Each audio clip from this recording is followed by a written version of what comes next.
Hello everyone, and welcome to Jenny's Tattletales. I'm Jenny Heckman, and this lovely lady next to me is Andrea Florescu. She's the marketing manager for Celtic Butterfly, and I am the author of the Heaven Nurse series, and you've reached Jenny's Tattletales. And today we have paranormal romance author, right? Romance as well, right? Okay. Absolutely. Romance author, Marilynn Barr, and she writes for a series entitled Strawberry Shifters. And today we're highlighting her book called Round of Applause. And you can read more of Marilynn's character interview on Aurora Turner on Jenny's Tattletales. And that actually was on the 21st. Yes. We just did that one. Mm-hmm. Yeah. So yes. You can read all about her character there. My very first question is, why did you choose to do your character interview on Aurora? Well, thank you so much for having me. It was more Aurora chose more than the other guys. Who was screaming loudest in my head that day? I call her Aurora the Bold because she will make the decisions that I would never have the guts to make. She decides to sell off all of her belongings and head to Asia, never being there or even seeing it beyond television. Just because she's had it, can't take it for another minute, and just gets in the car and goes. And, yeah, just brave, fearless. Yes. Yeah. And then even after she gets kidnapped, she's captured, she's at the mercy of these Celtic mythological phantoms who taunt her every day. The guy flips over the window to rescue her, and she goes, "Oh, great, a guy in biker gear, awesome." Where I would have leached onto him in a heartbeat, right? Like, "Oh, please save me, get me out of here." True love, great. Whatever you say, just get me out. She's like, "No, I can handle this myself." Yes. I love that. That's really awesome. I love women empowerment books. Those are kind of fun. Yeah. That's one of the unique things about Strawberry. The first book catalogs the journey of Allison as she moves in and she discovers her witchy powers and kind of comes into her own and stands up to her husband and says, "Hey, I'm not bringing in the money. I'm a homeschool mom, but I'm just as powerful as you." Oh, and when Aurora is rescued, she goes, I want to stay at Allison's house. I like her vibe." And in every Strawberry book, you kind of have one of those Sex in the City scenes, even though it's rural Kentucky. They meet at the pizzeria during the day. There's a werewolf, a green witch, an old witch, Aurora. And then later we meet Allison's little sister, Gothy Betty. And they sit in the pizzeria and just let it fly. And there's these 4 strong, magical, powerful women who they have kids, they have jobs, they're just normal Kentucky women, but they've got that little bit of oomph, that little empowered modern woman that you don't normally see in paranormal romance. Usually it's, oh, Prince Charming, come save me. No, not in Strawberry. No way. Well, I know a little bit about Kentucky women because I have family there. They're not messing around. In Kentucky? Yeah, American side of our family. They're in Kentucky. Oh, wow.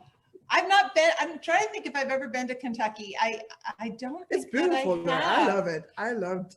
Yeah. I was going on road trips from Chicago, 6 hours. I was making 4.5. Oh, wow. But yeah. Wow. I love to go to Kentucky. Andrea's from Chicago. So she's a transplant here. We're in Washington State. So a little bit of a transplant. Okay. So here I've got a couple questions for you. You ready? Okay. They're kind of, some of them are crazy. Okay, you're gonna have to think. Okay, what is the most monumental thing you've learned in each decade of your adult life? Oh, wow.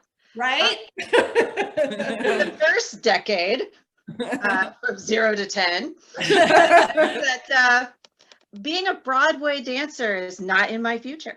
Oh. I'm a, curvy girl who's not 5 feet tall. And so the long, tall, model-esque view wasn't in my future, even though I was one of those toddlers in Tiara. So if you ever wonder what happens to those little brats, yeah, they grow up to write gothy paranormal romance. I love it. That's great. The second decade, I learned that just because I love medicine doesn't mean that I needed to be a doctor. When I was 18, I met the love of my life on the first day of college. And when I was going to go to medical school this way, and he was going to go work for the government that way, I turned around and followed. And sometimes, you know, the stronger, oh my gosh, I have so many decades. The third decade of my life, I learned that you can be a mom and be completely awesome too. You don't have to fit into that Mary Poppins mold. Yeah. You can still be yourself. And no one ever told me that. Yeah. You know, all of a sudden I thought I had to enjoy little kid cartoons. Yeah. And I like to portray that in the women of Strawberry. Yes, they're moms. Yes, they're homeschool moms. Whoa. But they're still regular people with hot marriages. Just because you get married doesn't, the fire dampens down. Yeah. Which I was so excited to learn that too. So now I'm 40, and in this decade, I've just started, but I've learned that everyone's looking at their phones, so you don't have to try to please everyone else. Yeah, they're not really looking. Yeah, that's a really good. Yeah, if you please yourself and be genuine and try to make the world a better place, then it doesn't matter the clothes you wear or the color of your hair or, you know, the stuff you say on the internet. Yeah, right. As long as you have all that stuff. Yeah. Oh, yeah, those are great. Great empowering messages and kind of narrowing down. Now that you're a writer, I'm sure that that's in your heart's blood, and you love it. And so it's, it is kind of whittling out the things that you think you're supposed to be, and then finding yourself in that process. So that's the great answers. Those are really good answers. All right. So here we go. How do you choose the names and physical characteristics of your characters? Do you base them on real people? Yes, actually, that's what happens first.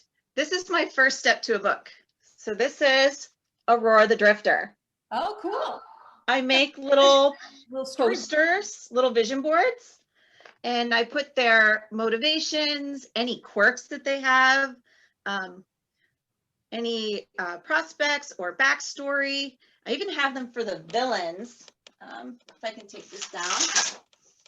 I have one for the Slua with all of their mythology.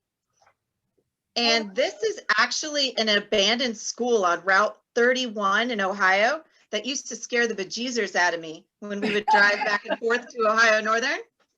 And so it's the Slua Fortress in Kentucky now. Oh, but I always start with a vision board, trying to get what's in my head in front of my eyes. So I have something to look at. Having consistent characters throughout the book from beginning to end is the most important thing to me as a reader. Oh, I love that. Great. That's a great way to do it too, with little storyboards, because then you can have them just all around you as you're writing. I put my characters on a desktop, so I just see them as a little thumbnail. And I'm always really intrigued by how other people do their character boards and how they do that. That's a really great way to do it. Right in front of you, right on the walls. That's awesome. Really cool. Okay. Do you do a newsletter? I do. I do a monthly newsletter called the Strawberry Rumor Mill. Okay. You can. So my question for this then is, so there's a gazillion newsletters out there. So how would someone benefit from signing up for your newsletter? There is a section that's written by Allison the Green Witch that is going to have homeschool tips as well as witchy women's tips. So how to make your own beauty products, your own cleaning supplies, and the spices that you eat to get rid of certain things. Oh. Like you never see a witch with a wart because she adds extra nutmeg to her coffee in the morning. Oh, wow. So we have Witchy Wednesday, which is on Instagram. And then in the newsletter, I give a more in-depth That could be recipes or explanations, and also things that Allison would do in the homeschool with all the boys of Strawberry, because I homeschool my own son. So Okay. anything we can do to help parents who are struggling through NTI or suddenly homeschooling, we want to do that. Yeah, that's really great. I love that. I love it when you can provide something that somebody wants to read and know about and learn about. That's always fun. Oh, that's a great answer. Okay, so if a reader could do one thing to help their favorite author, what would it be? Oh, wow. Something that would help their favorite author. Really, it's just engage on Instagram or Twitter or Facebook, their favorite account. I'm always looking for what they are looking for. Again, with Witchy Wednesdays, I have this huge thing on hair serums and strengthening your hair. And the feedback was, well, Marilyn, you're the only one with thin, fine hair. What about the ladies with the curls? How do we tame them down? And that was just so wonderful to me. I'll give another set of things that you can do on the waxing full moon. So we just had the waxing period of the moon. If you want your hair to grow, that's when you cut it. If you don't want your hair to grow, because you don't want like roots to show or anything, don't cut your hair during that period. You do that during the waning period. And just being able to connect with readers with how I can be more detailed, it might help for them. Yeah, okay. Which platform do you prefer the most? Pardon? Which platform do you prefer the most? Like, which platform do you see they engage the most? Instagram is actually my favorite. I have a lot of other witches or women who and men who practice witchcraft as a modern witch following me. And so if you have a question of me and I don't know, because I'm a kind of a green witch, so I don't do like the big spells or divination or tarot, they will chime in. And so there's a nice little witchy community. Allison's Coven, I guess you would call it. I like that. On Instagram. Cool. Okay. Who is your biggest cheerleader on earth or angel in heaven? Oh, wow. Probably my grandmother, who passed away in 2011. Oh. She was my person growing up. Every time I had something wonderful to say or a picture to make in school, it was hers. And I loved going to her house because it was magic. Her lights were on timers and she had fairies that lit them up and down. And she was the first person I knew to have those Christmas lights indoors all year round, because she had her magic garden of light. And we had to sweep away the slua. So I've been scared of slua since I was a little kid. Oh. That's the villain in the Strawberry Shifters now. And her attic was her she shed before she sheds were a thing. I mean, this was back in the 80s. But she had those Fabio books from floor to ceiling, all the walls, even the steps going down. And I was allowed to look at the covers, but I wasn't allowed to look inside. Of course not. But she did pick up V.C. Andrews books for me from the grocery store and sneak them past my parents for me so that I could read them and have them, because I like the little faces in the holes, if you remember those. Oh, that's sweet. I love that. That's right. She sounds like she was a good person to have. That's awesome. Okay, let's see. Let's see. Where am I at here? Uh-oh, she's going to the hard ones now. Yeah, no, I was just trying. Okay. What space do you prefer for writing? Supreme quiet, music, coffee shop, office? What is your ideal writing space? Wow, it'd be chaos. I'm a homeschool mom. None of those apply. I actually write at my kitchen counter. I'm closest to the snacks. I'm up at 5 a.m. every day, and I write from 5 to 9 before my son gets up and everything just goes crazy. So it's dark. I've got my coffee cup. I'm kind of like the mole, the mole writer that you see in the movies, the stereotype. Totally plays off. Huddled in the robe at the kitchen counter, writing about slua. Well, that's a nice long time too. That's 4 hours. That's a pretty good writing jag to be able to do that, not be interrupted in those wee hours in the morning. That's kind of nice. Absolutely. When I decided to start writing, can I write a paperback, was in the back of my mind. I mean, my world is so busy. There's so much noise, and I'm being pulled in a million different directions by doctors and therapists and everyone that my son needs just to be at that typical level. When do I have time to do this? And I thought, that's it. Less sleep. Here we go. I'm up with the vampires. That's why I write about them. Okay, well, here is last question. What would you most like to say to your readers? I would love to ask my readers to reach out. Again, Witchy Wednesdays on Instagram is a great way for Allison to give you her tips. Join my newsletter. I'm always looking for ARC readers if you'd like to read Strawberry Shifters before anyone else. I'm so new. I'm building my team from the ground up. So they will have a chance to get in on the ground floor of this series that has at least 16 books inside the main spine, with other shifter packs being an offshoot. It's a huge vision and a large undertaking. That's cool. Good for you. That's so great. Okay, well, this is really fun. I really have enjoyed talking with you. You are fascinating. I could probably do this for quite some time, so I'm really appreciative of you coming on. And I wanted to tell everyone out there that if you'd like to follow Marilynn Barr, we have all of her links on the Tattletales page at jennyheckman.com, or you can go to her website at marilynbarr.com and see what she's up to over there.